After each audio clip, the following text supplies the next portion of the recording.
ज़मीं ये आसमां, हाँ ये ज़मीं ये आसमां, हमारा कल हमारा आज, हमारा कल हमारा आज, बुलंद भारत की बुलंद तस्वीर, हमारा बजाज बुलंद भारत की बुलंद तस्वीर,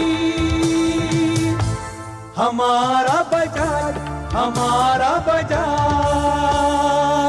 कालीचरण स्वीट्स की ओर से आप सभी का हार्दिक स्वागत। आगामी छठ पूजा व गंगा स्नान की ढेर सारी शुभकामनाएं। शादी विवाह के आगामी मौसम में कालीचरण स्वीट्स आपके लिए लाए हैं मेहमानों को दी जाने वाली स्वादिष्ट भाजी, वो भी एक से एक शानदार फैंसी पैक में।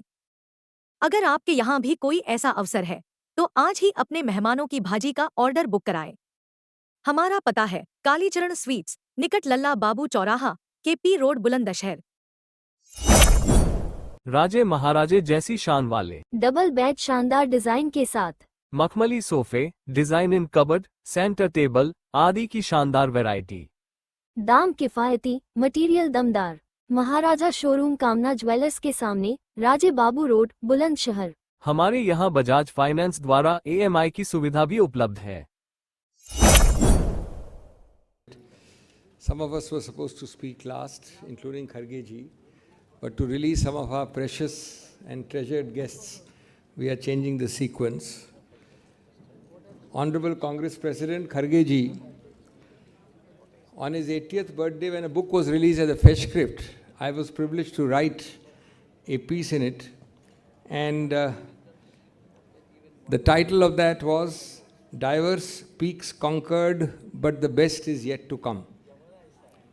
And I think that is a very important phrase as far as Kharge ji is concerned. It is not important the number of years you have packed into your life. What is important is the number of lives you have packed into those years.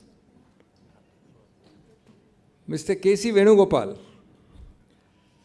General Secretary no doubt, but much more than a General Secretary.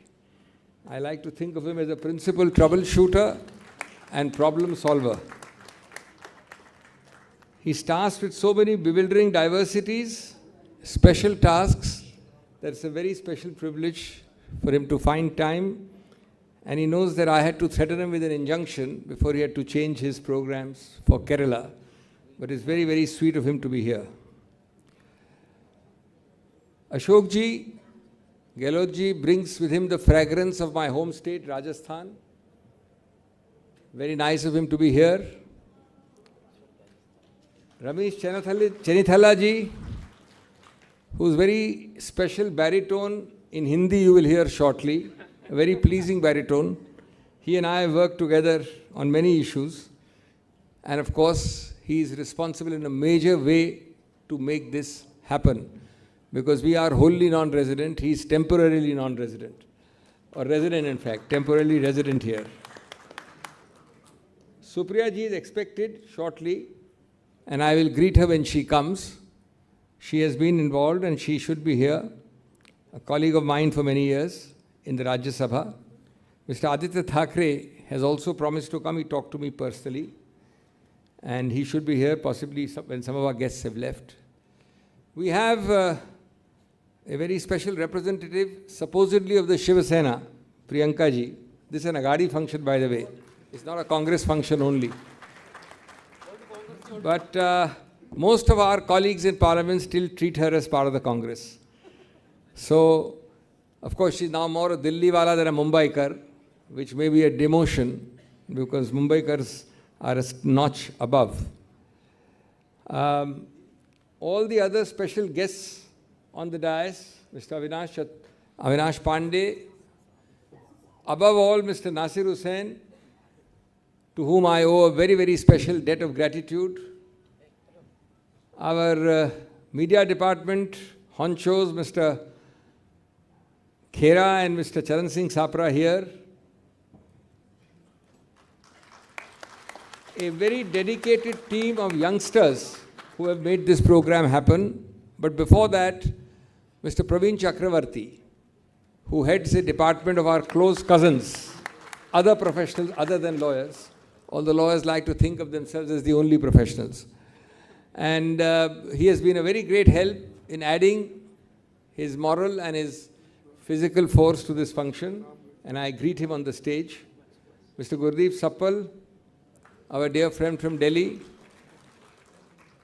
and a whole team of dedicated youngsters, energetic, dedicated youngsters, headed by a not so young but even more energetic Mohammad Ali Khan, who is in a major way responsible for it to be happening.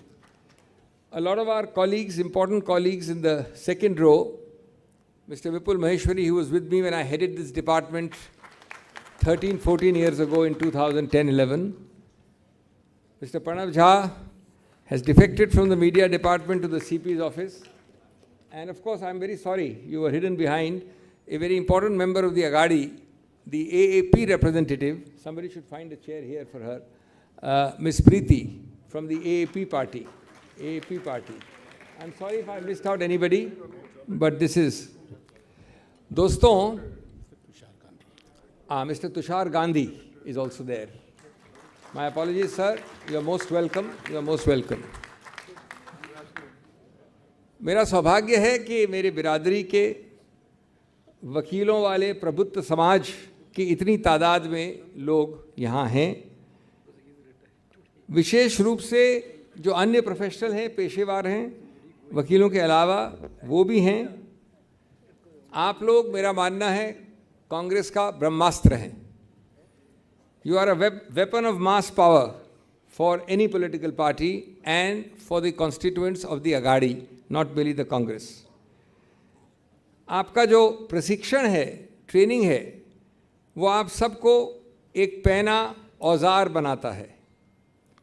वो प्रशिक्षण है निडर होना, निडरता से बोलना, विश्लेषण के आधार पर किसी भी मुद्दे को हल करना, प्रश्नोत्तर के आधार पर सच निकालना और ज़मीनी सच क्या है उन प्रॉब्लम्स में जो आप कानून के ज़रिए कचहरियों में हल करते हैं, उनका ज़मीनी सच का अनावरण करना.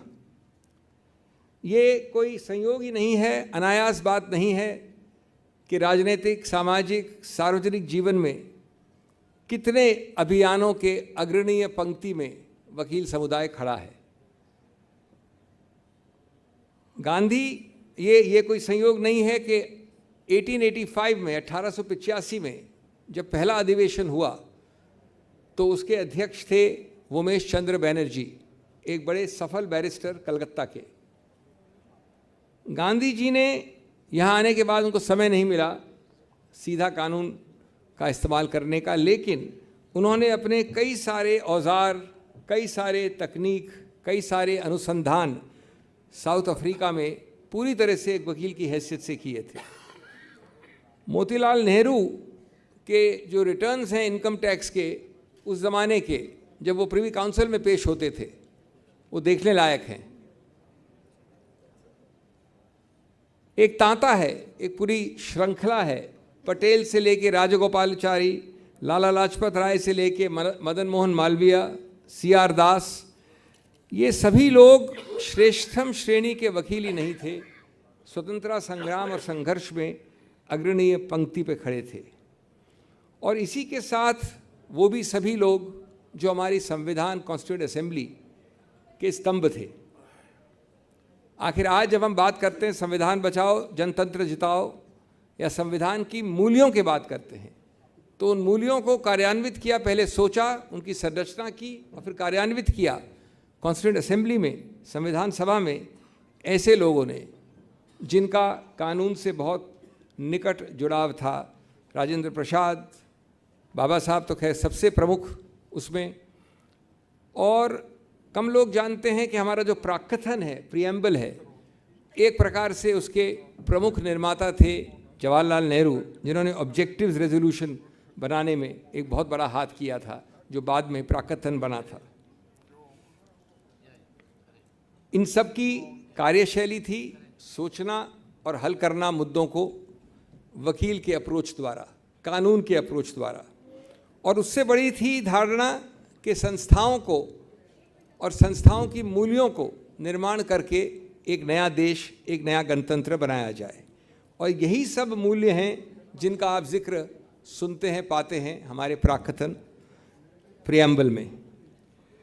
तो दोस्तों, आज का जो विषय है, आज का जो विषय है उसमें, उसके पहले मैं एक मूल प्रश्न पूछना चाहता हूं। सुप्रिया जी का नाम लिया मैंने, अभी आ गई वो।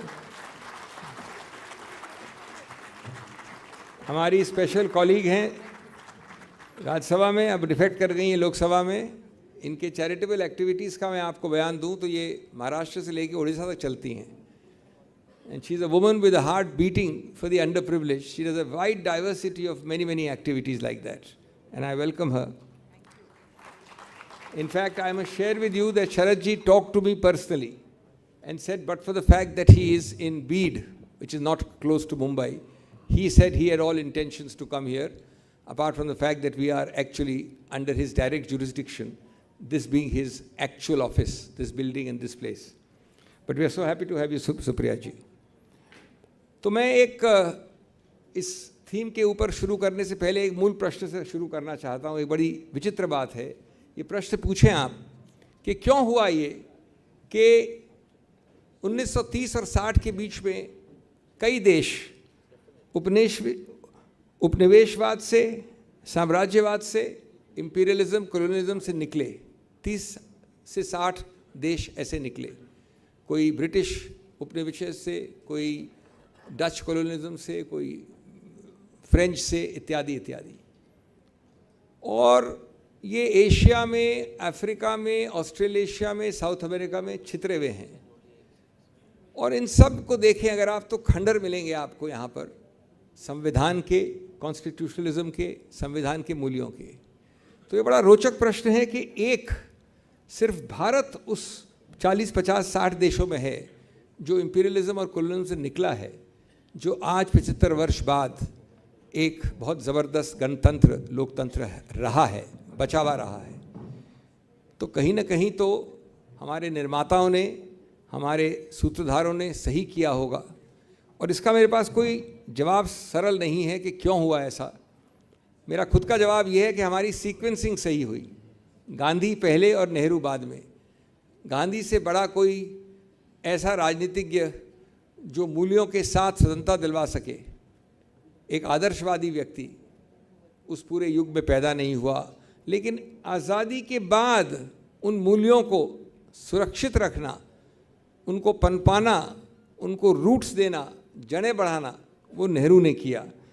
और कुछ कारण रहे हैं, जो भी कारण रहे, हमारे पड़ोसी देशों में ये एक ज़बरदस्त जुगलबंदी नहीं मिली, एक सीक्रेट सॉस नहीं मिला, जिससे आप आज देखते हैं ये हालत।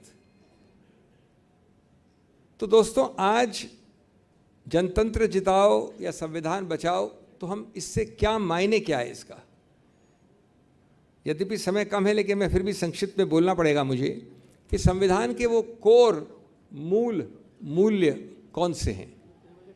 एक है निश्चित रूप से वो शब्द जिसको बहुत ज़्यादा एब्यूज़ किया गया है, the most abused word, secularism.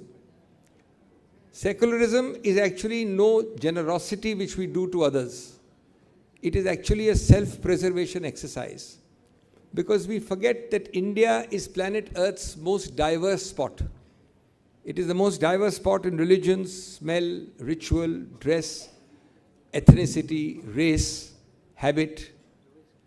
And in that diverse spot, secularism is nothing but a self-preservation exercise, an inclusive, pluralistic exercise. And it's a much abused, much debased and devalued word, especially nowadays. But the definition and the idea of secularism I like most was provided by Professor Bhargav of the Harvard Law School, who adapted the Lincoln's phrase. He said, Lincoln ने कहा था for the people, समझ आता है for the people क्या मतलब होता है, by the people, that also we understand. What is the meaning of the people? And he answered the question by saying of the people means that the government of the day conveys a sense of co-ownership of democracy. A government of the day conveys a sense of co-belonging to every constituent of the republic, without which democracy cannot survive. Federalism is another idea which doesn't find word in the Constitution. You'll be surprised there is no word federalism in the entire Constitution. None. And we have now developed from a unitary structure to a very large degree of federalism, which we have called accidental or inadvertent federalism. But the point I'm making is that on the one hand, we have this great federal structure in operation. On the other hand, what is the reality today? The reality today is that each governor, especially of the opposition states, the states in opposition to the ruling party, is sent as a supari agent to destabilize that government.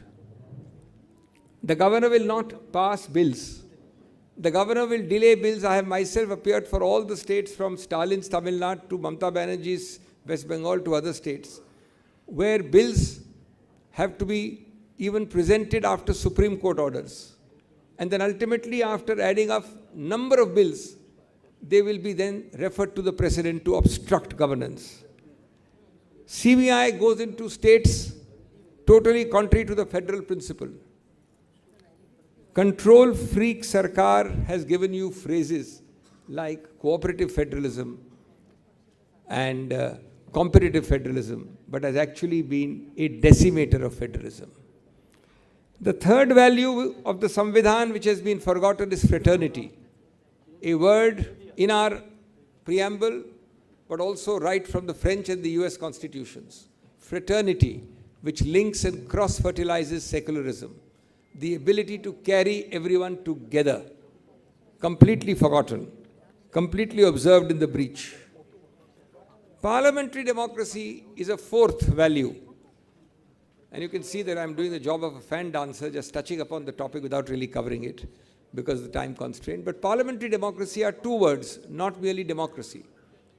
Do you really think that the successors of Nehru in the current age, in the current dispensation, have ever shown that regard and respect for parliamentary democracy which Nehru showed?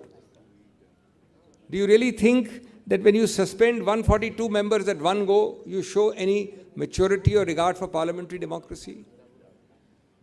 Do you really think that when you have Central Hall is not a space, it's not a physical space, it's a concept. When you today have a shining new building, perhaps a very efficient building, but not the space for conversation, not the space for interacting with the press, do you really have parliamentary democracy, and does the present dispensation really believe in it? The answer must be no. Take the judiciary, a fifth value of the Constitution, one of our shining jewels, a power of judicial review which exceeds everything. लेकिन वहाँ आज एक भय का वातावरण बनाने का प्रयत्न किया गया है. 2, 3, 5, 7 लोगों के साथ भी अगर किया जाए तो भय का वातावरण बहुत जल्दी फैलता है. मैं देख रहा हूँ यहाँ पर कुछ सेवानिवृत्त न्यायाधीश भी बैठे हैं, और यद्यपि ये बातें पब्लिक में नहीं होती हैं, लेकिन हम सब जानते हैं जिनका संबंध है कानून की प्रक्रिया से कि किस प्रकार से वो बदला गया है. और वफादारी की कसौटी को इतना बढ़ा दिया गया है कि वफादारी की कसौटी पे वो जो मूल्य है संविधान के वो हट गए हैं. मेरे पास सूची है मीडिया की, इलेक्शन कमीशन की, लेकिन समय नहीं है. और मैं ये कहना चाहता हूँ कि जब अडवाणी जी ने एक संविधान के आधार पर घोषित आपातकाल के विषय में कहा था, we asked you to bend and you crawled. आज ये अघोषित जो आपातकाल का वातावरण बनाया गया है, उसमें ये बात कितनी सही उतरती है हमारे मीडिया के लिए. ये मीडिया को अपने से आप से प्रश्न करना चाहिए. ये मीडिया को पूछना चाहिए कि किस प्रकार से verbal terrorism, visual extremism, biased anchors and skewed participants have made a mockery of what has been called the fourth estate of a constitutional value. So friends, I have much more to say, but as I said, our very, very important guests, some have come specially after changing programs and they have to leave. So I will, without more ado, thank each one of you on the stage. If I missed out anyone, I apologize. I don't think I have. and call upon the Congress President, Shri Kharge.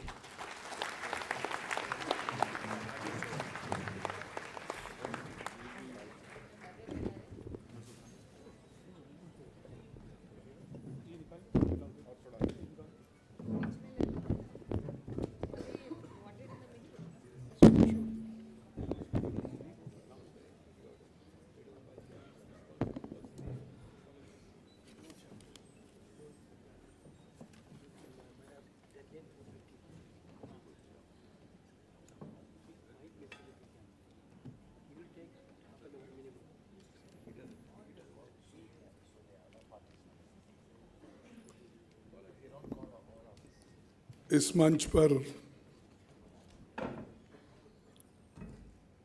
पधारे हुए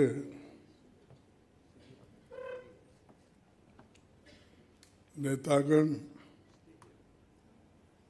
general secretary organisation Venugopal, हमारे observer और यहाँ के in charge secretary Ramesh थोड़ा गर्म चैनीताला जी और पूर्व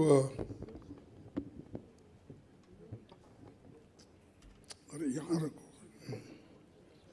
हमारे भूतपूर्व मुख्यमंत्री राजस्थान अशोक गहलोत जी, सुप्रिया सुळे जी, अभिषेक मनु सिंघवी जी और श्रीमती चतुर्वेदी जी और सारे मंच पर बैठे हुए सभी सम्मानित भाइयों, यहाँ पर उपस्थित मेरे वकील बंधुओं, मीडिया के मेरे दोस्तों, समय की कमी होने से मैं ज़्यादा कुछ बोल नहीं पाऊँगा क्योंकि मेरी फ्लाइट है 5 बजे। यहाँ से वहाँ तक पहुँचने में ही 1 घंटा नहीं 45 मिनट में तो पहुँचेंगे, देखेंगे, कोशिश करेंगे क्योंकि मैं सिंघवी साहब डिटेल से आपके हम उन्होंने बाद में बात करेंगे ये सोचा था, तो उस हिसाब से मैं टाइम टेबल डाल के, क्योंकि एयरपोर्ट में 5 से 7 बजे के बाद ये स्पीच नहीं उड़ते, तो उन्होंने तो अपना इंट्रोडक्टरी रिमार्क किया है, लेकिन उनका स्पीच सुनने लायक रहता है। और वो जो एक दिन यहाँ पर उन्होंने जो यहाँ खर्च किया एक दिन, या जब पॉलिटिक्स में ये लोग आते हैं तो ज़रा आगे पीछे देखते हैं कि लोगों को मिलने में, क्योंकि उनके सब कंसंट्रेशन हाई कोर्ट और सुप्रीम कोर्ट की तरफ ही रहता है।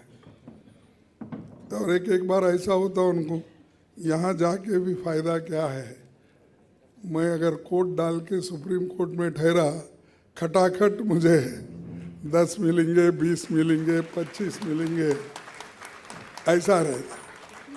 लेकिन उन्होंने अपना समय इस संविधान बचाओ और जनतंत्र बचाओ इस एक मुहिम को वो प्रोत्साहित करने के लिए बीड़ा उठाया है, और वो हमेशा ऐसे फंक्शंस में आगे रहते हैं। तो इसीलिए मैं उनको भी धन्यवाद देता हूँ, इतने बिजी शेड्यूल में भी वो यहाँ पर आए हैं। ये हम तो घंटों से गप्पे मारते रहते हैं सिंघवी जी, लेकिन आप बोलने को भी पैसे लेते हैं। हम तो घंटों से गप्पे मारते ही बैठते, कहीं चाय पी के 1 घंटा, 2 घंटा, 4 घंटा, लेकिन आप मिनट मिनट का सोचते हैं। इसके बावजूद भी जो आप यहाँ पर आए और ये संगठन की, ये बहुत बड़ी बात है। सम्मानित मित्रों, लॉयर्स एंड प्रोफेशनल्स की सभा में पहुंचकर मुझे बेहद खुशी हुई है। मैं खुद आप सबके बीच से ही एक हूं, पर मैंने महसूस किया है कि जब कोई राजनीतिक अभियान चलाया जाता है तो इस क्षेत्र को खास तवज्जो नहीं दी जाती है, जबकि हकीकत यह है इस क्षेत्र के हमारे साथी सबसे अधिक मददगार होते हैं। खास तौर पर सबसे कठिन दौर में आपकी बेहद अहम भूमिका लॉयर्स की होती है। हमारी कांग्रेस पार्टी की स्थापना में आपने उस दौर के कई मशहूर वकीलों का बहुत बड़ा योगदान रहा, जिसका जिक्र हमारे सिंघवी साहब ने किया है। स्वाधीनता आंदोलन में कई वकीलों ने लाखों की वकालत को छोड़कर देश के लिए काम किया।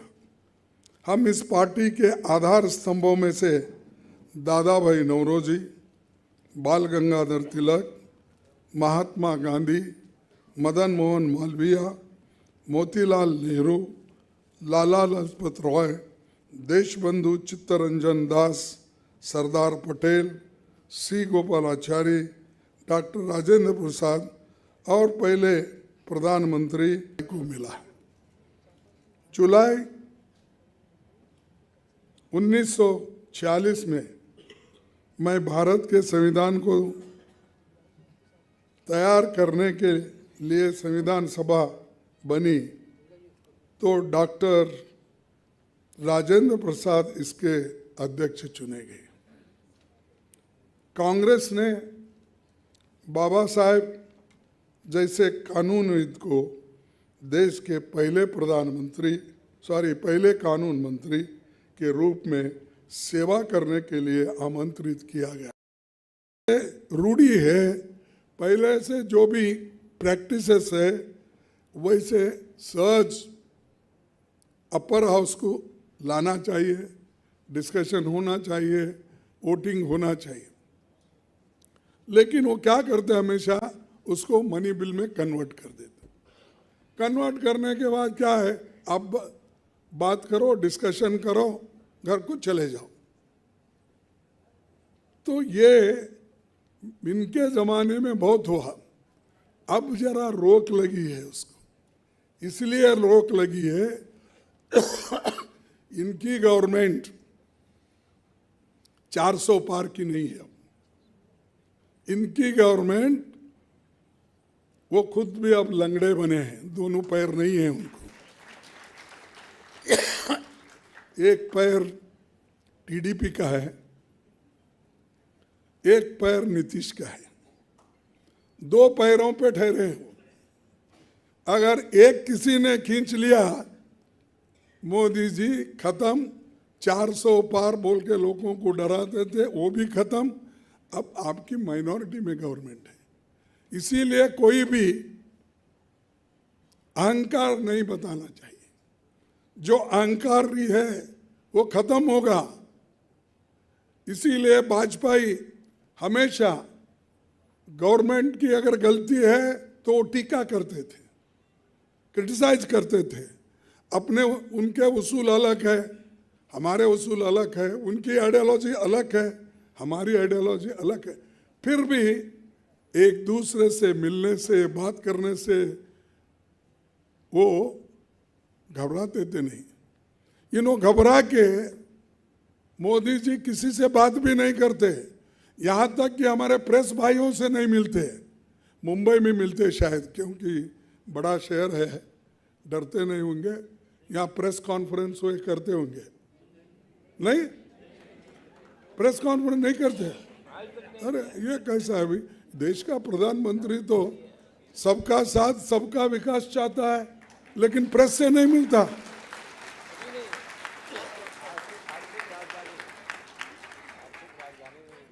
मेरे को नहीं समझ रहा। हाँ, तो मैं क्यों बोल रहा हूं ये कि डिस्कशन से बहुत से चीजें हम सुलझ सकते हैं। ये तो डेमोक्रेसी की खूबी है, डिस्कस करो, सॉल्व करो, डिसमेंटल करो नहीं। डेमोक्रेसी को डिसमेंटल नहीं करना, वो काम ये कर रहे हैं। वो वाजपेयी नहीं करते थे पहले। वाजपेयी तो जब बांग्लादेश में एक हुकूमत को निकालकर उसको आज़ादी करने के लिए पाकिस्तान के खिलाफ जो लड़ाई चली, उसमें इंदिरा गांधी जी ने बांग्लादेश को सपोर्ट किया और उनको आज़ादी दिलाई, वहाँ पर डेमोक्रेसी की स्थापना की। इसको बोलते हैं लीडर। और उस वक्त यही हमारे वाजपेयी साहब बोले, इंदिरा गांधी तो दुर्गा है। उन्होंने खुद बोले, उनके लोग अब कुछ क्यों नहीं बोलते, लेकिन बोले ये तो देश को बचाने वाली है, दुर्गा है। और दुर्गा माता अपना काम करके दिखाई। वो बांग्लादेश को लिबरेट करी, आज़ादी दिलाई।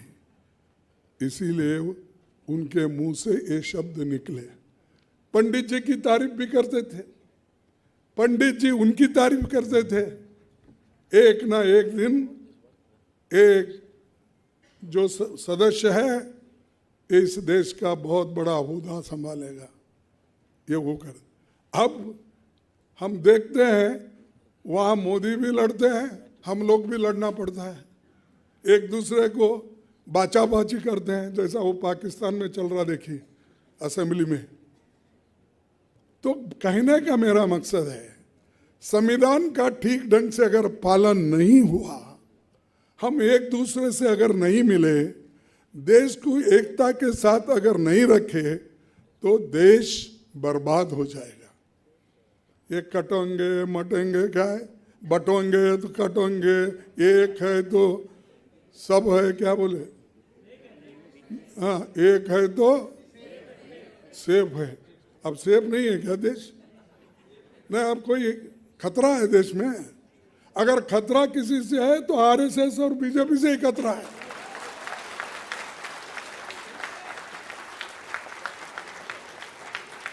अगर खतरा है तो मोदी जी से खतरा है, शाह से खतरा है। क्योंकि सुबह उठते ही काटने का, बांटने का, छाटने का, लिंचिंग धर्म के नाम पर, जाति के नाम पर तुम करते हो। मैं बोलूँगा क्षमा चाहता हूँ, आप करते हो बोलता हूँ, क्योंकि मर्यादा देना चाहिए ना प्राइम मिनिस्टर। तो आप करते, हम नहीं करते। अरे हम तो एक, हाँ चलिए, हम तो एक करने की कोशिश करी। इसीलिए तो इंदिरा गांधी ने अपनी जान की कुर्बानी दी। इसीलिए राजीव गांधी जी ने चेन्नई में, श्री पेरुंदूर में अपने जान दे, शहादत हो गए। ये आपने किया। अरे आप हमारी बात को टॉलरेट नहीं करते और पार्लियामेंट में बहस नहीं होने देते। आप कैसे डेमोक्रेटिक प्रधानमंत्री हो, मुझे समझ में नहीं आता। और छोटे छोटे बातों में, अब बाई इलेक्शन में घूम रहे नांदेड़ में, पार्लियामेंट में। अब एमएलए इलेक्शन में इतने चक्कर मार रहे, मैं समझता हूं सुब्रमण्यम भी परमेश्वर के साथ जो चक्कर करने के लिए उनको कहे थे कि तुम्हारे माँ बाप ये चाहते हैं, अगर कौन पहले मेरे को आके मिलेगा दुनिया की चक्कर लगा के संसार की, उसको मैं खरा बेटा मानूंगा। तब उसने सुब्रमण्यम में पाप बेचारा यहाँ चक्कर मार पूरी दुनिया की चक्कर मारा, लेट पहुंचा। वो गणपति वहीं बैठे थे उसके पाद के पास, पैर के पास। तो बैठने के बाद बोले कि भाई ये पहुंचने के बाद माँ बाप को बोले मैं तो पूरा दुनिया का चक्कर मार के आपकी सेवा में यहाँ हाजिर हूँ। वो गणपति बोला सबसे पहले मैं आया हूँ। क्यों? अरे बोला कि मेरे माँ बाप ने तो दुनिया बनाई है और दुनिया यही है, इसलिए मैं यहीं बैठा हूँ। तो ऐसे लोग हैं। और चलो करता हूँ तो ये लोग ऐसे हैं कि एक तो हर चीज को तोड़ मरोड़ के पेश करते हैं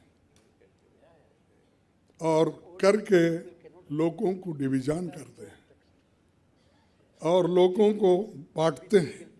अब कास्ट सिस्टम पर आए, अगर मैं बोले तो गलती नहीं होना, क्षमा करना चाहिए, मैं आपसे पूछूं। अरे देश को पहले ही तुमने वो मनुस्मृति लाके सबको बांटा है। कोई ऊपर है, कोई सेकंड लाइन में है, कोई थर्ड लाइन में है, कोई आखिरी लाइन में है और एक अब पांचवी पंक्ति आ गई। तो देश को बीजेपी ने, आरएसएस ने अपने फिलॉसफी के तहत देश को तो पहले ही बांट दिया है। अब बचा कुछ है लोग जो होशियार है, जो वकील है, इंटेलेक्चुअल्स है, ह्यूमैनिटी जानते हैं, वैसे लोगों को काटने की सोच रहे। तो ये जो है काम वो लोग कर रहे हैं, हम नहीं करते। हम तो सबको एक बनाना चाहते हैं, इकट्ठा रखना चाहते हैं, लेकिन वो नहीं, इसके खिलाफ हैं। और मैं आखिरी में 1-2-3 मिनट लूँगा और मेरे को जल्दी चलना है कि अपने इस खास करके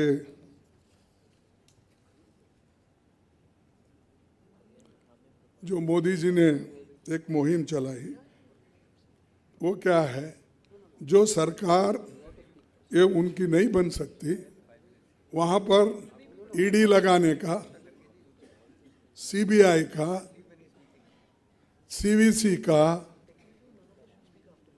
और इंफॉर्मेशन कमीशन के तहत काम करने का उन्होंने करके सब लीडरों को कुछ ना कुछ दब्बा लगा के वो जेल में डालने का, फिर बेल में बाहर आने का, ये सब डेमोक्रेसी में व्यवस्था अगर किसी ने की तो ये मोदी सरकार ने की है। और इस ईडी सीबीआई कितने दिन डराएंगे आप, कितने लोगों को जेल में डालेंगे? ये संभव नहीं जब तक हम एक है, तब तक सब लोग इस संविधान की हिफाजत करेंगे और जनतंत्र का हिफाजत करेंगे। इन बातों ने, इन हरकतों ने इस सरकार से लड़ने की हमारी इरादा, संकल्प मजबूत है और हम इन मजबूतों को लेकर लड़ते रहेंगे, संघर्ष करते रहेंगे और खास करके गरीबों की हम हिफाजत करेंगे। और हमारा प्रिंसिपल सेक्युलर है और सेक्युलर उसूलों के तहत ही हम चलेंगे। और मैं और एक बात आपको बताने का ये है, ज़रूरी है कि हमारे जो राहुल गांधी जी कन्याकुमारी से कश्मीर तक पैदल चले, भारत जोड़ो। अब इनकी कोशिश हो रही भारत तोड़ो। वो आए, कौन एक साधु के बेस में रहते हैं लेकिन अच्छे पॉलिटिशियंस बन गए हैं, चीफ मिनिस्टर भी बने हैं और उनका गेरुआ कपड़े पहनते हैं और सर पे बाल भी नहीं रखते। तो ऐसे एक नेता है जो बीजेपी ने पैदा किए। ठीक है कि हम उससे कोई गिला, मैं ये कह रहा हूँ उनको, बीजेपी को, या तो सफेद कपड़े डालो या तो सन्यासी कपड़े डालते हो, गेरुआ डालते हो, पॉलिटिक्स से बाहर हो जाओ।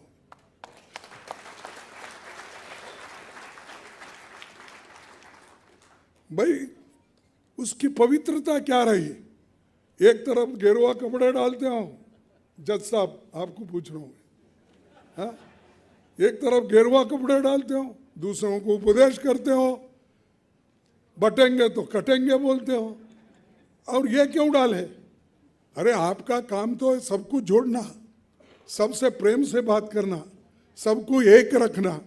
वो सब छोड़ के इन्होंने भारत जोड़ने के लिए, जैसा कि राहुल गांधी ने कन्याकुमारी से कश्मीर तक पैदल चले, आराम में बड़े बड़े गाड़ियां लेके घूम रहे और गरीबों की बात करते हैं और लोगों में विष भर रहे हैं, तोड़ने का काम कर रहे हैं। तो इसलिए इनसे होशियार रहना ये जरूरी है। और ये अगर उनको, अगर मैं अपील करता हूं आपसे कि ऐसे लोगों को अगर घर में नहीं बिठाएंगे तो आपको नेक्स्ट मनु जैसी जो भावना है, मनुस्मृति के आ जाएगी, संविधान के जगह मनुस्मृति आ जाएगी और ये उसके महंत बन के बैठेंगे। ये देखना जरूरी है। हम डेमोक्रेसी में हैं, क्या वो डेमोक्रेसी चाहिए जिस डेमोक्रेसी में औरतों का कोई महत्व ही नहीं है?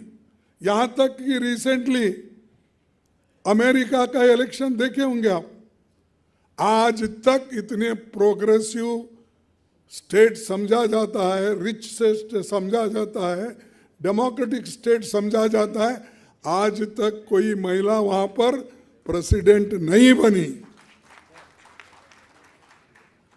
लेकिन यहां इंदिरा गांधी प्राइम मिनिस्टर बनी। हमारे महाराष्ट्र की नेता प्रतिभा पाटिल पहली महिला राष्ट्रपति बनी और पहला शेड्यूल कास्ट राष्ट्रपति बना के.आर. नारायणन। कितने उदाहरण मैं दूं? यहां पर चीफ मिनिस्टर कांग्रेस का, अब बोलते उन्होंने कांग्रेस वाले कोई मौका ही नहीं देते दलितों को। अरे बाबा, तुमसे पहले कांग्रेस में यशवंतराव चव्हाण जी ने और चंद लोगों ने मिलके पहला आदमी बंजारे का 12 साल चीफ मिनिस्टर था। कोई है 12 साल सतत? बंजारा समाज का कोई होता चीफ मिनिस्टर? वही होते ना। तो उन्होंने बने, उसके बाद फिर सुधाकर नाइक बने 2 बार। ये तुम बनाए क्या कहीं? और 16-17 साल चीफ मिनिस्टर शिंदे साहब बने। इतने तो हमारे पास बनाए, तुम क्या बनाए? तो आप तो थैली उठाने का। मैं दलित माइनॉरिटी की बात नहीं कर रहा हूँ, दलित लोगों की बात, अछूत लोगों की बात कर रहा हूँ। ठीक है, अंतुले साहब का तो था ही माइनॉरिटी में, लेकिन ये लोग अपने विचारों से अलग है और दूसरों को गालियां देते हैं और दूसरों को क्रिटिसाइज करते हैं। तो इसीलिए इनको होशियार रहना। और उनका काम है कास्ट में डिवीजन करना, रिलीजन में डिवीजन करना, और महिलाओं की बहुत बड़ी बात करते हैं। अरे आपके पार्टी में, आरएसएस में कोई महिला चीफ बनी है? सरसंघचालक क्या बोलते हैं? हाँ हाँ, बने, कोई बना है? अरे आप तो उनको वोटिंग राइट देने के लिए भी तैयार नहीं थे। ये संविधान ने स्त्री और पुरुष को एक किया। बाबा साहब अम्बेडकर की देन है, नेहरू जी की देन है। इन दोनों ने मिलकर तय किया अडल्ट फ्रेंचाइज देना, कोई फर्क नहीं करना, स्त्री पुरुष में कोई भेद नहीं रखना। ये काम किसी ने किया? कांग्रेस ने किया, जवाहरलाल नेहरू जी ने किया, डॉक्टर बाबा साहब अम्बेडकर ने किया। किसको लिखना नहीं आता, पढ़ना नहीं आता? कोई झाड़ू लगाता है तो कोई टाटा बिरला हम बोलते थे, अब तो आदि अंबानी ऐसे बड़े हो गए।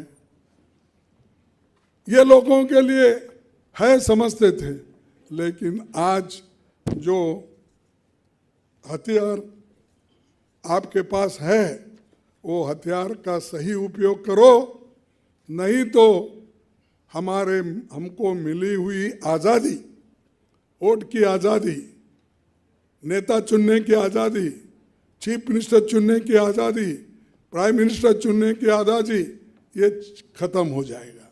ये संविधान बचाएगा आपको। अगर यहाँ पर महाराष्ट्र विकास आघाड़ी का सरकार अगर आया तो ये बचेगा। मैं दूसरों का टीका नहीं कर रहा हूं भाई, आप उन उसूलों पे नहीं चलते तो आपके खिलाफ बोलना पड़ता। मैं इसीलिए मैं जितने भी मुंबई के खास तौर पर लॉयर्स, प्रोफेशनल्स अपील करता हूं कि आप अपनी वोट की ताकत दिखाइए। और एक वकील देश को बचाने का कानून लाया है और सभी लॉयर्स मिलकर देश को आज़ादी दिलाए हैं। चाहे महात्मा गांधी जी हो लॉयर, सरदार पटेल हो लॉयर, मदन मोहन मालवीय हो लॉयर, सभी लॉयर्स ने ही बहुत काम किया। ऐसा ही अगर आज तुम संविधान बचाने का, लोकतंत्र बचाने का मुहिम करे तो आप देश को बचाएंगे। तो यही मैं आपसे बात करूंगा। और आखिरी साथियों, सभी जानते हैं हमारी संविधान की प्रियम्बल में क्या लिखा है, वो तो हमारे सिंघवी साहब ने बताया। तो यही है उसमें, in the preamble to our constitution, we the people of India solemnly resolved to constitute India into a sovereign, socialist, secular and democratic republic. BJP has demonstrated that it has issue with 3 out of 4 of these resolutions. I now take this opportunity to recommit ourselves to these resolutions and also to remind the ruling regime of the second part of the preamble, the promise to secure justice, liberty, equality, and fraternity. Justice that is social, economic, and political for every sections of our society, for every gender, for every member of every caste, especially those at the margins of our society. Liberty that is freedom from the tyrannical regime that is so petrified of criticism that it hides beyond disinformation and fake news. Equality and fraternity, the promise to strengthen the bonds of brotherhood amongst all our fellow citizens, to fight the divisive politics of the BJP and to stand together because we are stronger together. आप सभी जानते हैं पूर्व कांग्रेस अध्यक्ष राहुल गांधी जी ने सामाजिक न्याय का अभियान शुरू किया। इसका पूरे देश में प्रभाव हुआ। पहले उनको भी छेड़छाड़ करते थे, कुछ ना कुछ बोलते थे। उन्होंने दिखा दिया, कश्मीर से कन्याकुमारी से कश्मीर तक भारत जोड़ो यात्रा करके उन्होंने दिखा दिया, मणिपुर से लेकर मुंबई तक उन्होंने दिखाया। ये सब करने के बावजूद भी ये राहुल जी नक्सलवाद है, ये राहुल जी अर्बन नक्सलाइट को प्रोत्साहन कर रहे हैं। ये लाल बुक जो है इसमें कुछ भी नहीं लिखा, ये सब सफ़ेद पन्ने हैं। अगर सफ़ेद पन्ने इसमें है तो आप शायद ऐसे कॉन्स्टिट्यूशन नहीं रखते। ये वकील हमेशा अपने पास रखते हैं, छोटा किताब है पॉकेट डाय, तो उसको भी बोल रहे रेड कॉन्स्टिट्यूशन, बोले तो नक्सलाइट को प्रोत्साहन देने वाला। चंद लोग तो वो फडणवीस ने ये भी बोला, पाप बेचारा, उसमें सफ़ेद पन्ने हैं, संविधान उसमें लिखा हुआ कुछ भी नहीं है। तो मैं अगर कहीं मिले तो सिंघवी साहब नहीं, यहाँ का बार काउंसिल के कोई मेंबर है तो मैं उनसे रिक्वेस्ट करूँगा ये बुक उनको दीजिए, उनको पढ़ने के लिए आसान होगा। और मेरे को और राहुल गांधी जी को ये देखिए 17 जुलाई 1917 में, 26 जुलाई 1917 में ये रेड बुक किसको दे रहे हैं? नजदीक से देख रहे हैं, 2017 में कोविड को ये दिया। फिर ये मैं भी बोलूं, कोविड और मोदी जी दोनों नक्सलाइट है।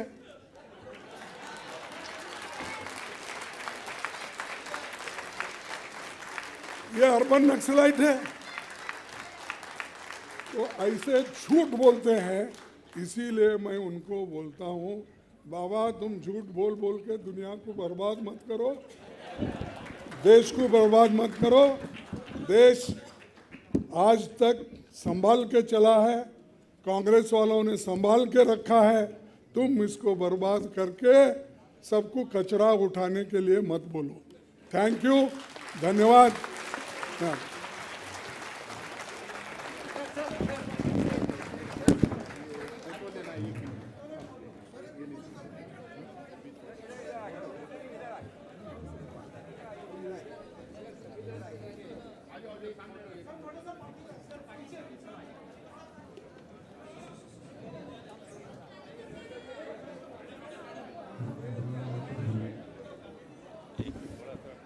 इसको जरूर उसको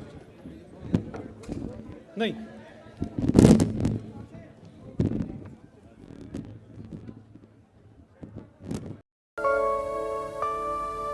ये जमी ये आसमां, हाँ ये जमी ये आसमां, हमारा कल हमारा आज, हमारा कल हमारा आज, बुलंद भारत की बुलंद तस्वीर, हमारा बजाज, बुलंद भारत की बुलंद तस्वीर, हमारा बजाज। कालीचरण स्वीट्स की ओर से आप सभी का हार्दिक स्वागत। आगामी छठ पूजा व गंगा स्नान की ढेर सारी शुभकामनाएं। शादी विवाह के आगामी मौसम में कालीचरण स्वीट्स आपके लिए लाए हैं मेहमानों को दी जाने वाली स्वादिष्ट भाजी, वो भी एक से एक शानदार फैंसी पैक में। अगर आपके यहाँ भी कोई ऐसा अवसर है तो आज ही अपने मेहमानों की भाजी का ऑर्डर बुक कराएं।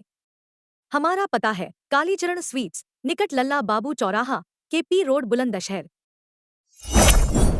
राजे महाराजे जैसी शान वाले डबल बेड शानदार डिजाइन के साथ, मखमली सोफे, डिजाइन इन कबर्ड, सेंटर टेबल आदि की शानदार वैरायटी। दाम किफायती, मटेरियल दमदार। महाराजा शोरूम कामना ज्वेलर्स के सामने, राजे बाबू रोड, बुलंदशहर। हमारे यहाँ बजाज फाइनेंस द्वारा EMI की सुविधा भी उपलब्ध है।